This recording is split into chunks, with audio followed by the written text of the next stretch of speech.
Well, it has been 6 years since I first stepped into the social services, and there are a variety of things that may have gone down the road.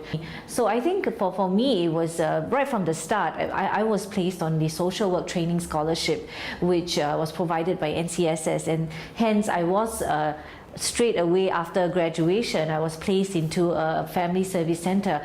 I was a social worker for the past 5 years, and then during those times, it was really a journey of morphing from a very young, fresh graduate from NUS to someone with enough experience to be able to see the social services in a very different light. And thereafter, being in the field for longer, I was placed on the professional leadership development scheme. And so having these opportunities tell me that the social services have definitely stepped up a notch, because it seems to appreciate that social workers are going to need that additional boost in their career, to see that there are many other things to learn about, there are many other kind of journeys and paths to take in the social services, which could span from being doing direct work to indirect work to really at the end of the day management even. Well, I've seen over the past 6 years that this profession has morphed, literally morphed from a profession that's very highly misunderstood to a profession that has really gained a lot of popularity. It's gained a lot of understanding, where even the general public is beginning to see the impact of the social services. And I guess when you impact one soul, and that is like a ripple effect. So there were many memories, such as the start of Social Workers' Day celebrations, which began really 6 years ago, and that was the very first time that SASW organized a huge event to bring together all the social workers in Singapore to celebrate the milestones of the profession.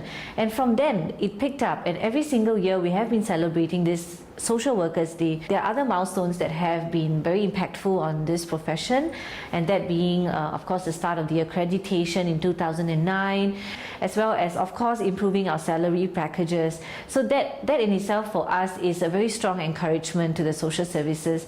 I do see the variety of programs, development and training programs that have been set up by MCYS and NCSS.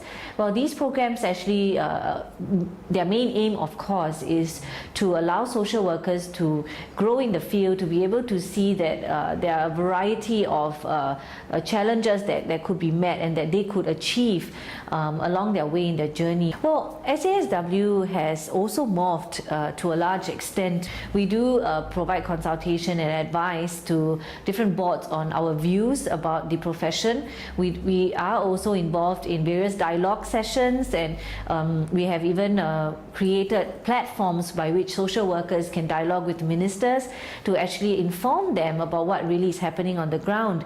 And that also being said, we are continually seeking different routes and opportunities to see where we can plug in the gaps for social workers. So that's where the training programs that we come up with are available. In my experience and in my past few years, I sense that social workers are very much silent workers. They are like the silent people behind at the background, because they never like to blow their own trumpet. And I think there's nothing wrong with that, because we do help with our genuine care, concern, and the sincerity of the heart. But on the other hand, in order for this profession to take a step up, we do have to go out there and let people know that this is not the profession they think it is. Social work is not volunteer work. Social work is not a profession that pays lowly. Social work is not something that anyone and everyone without a qualification can do.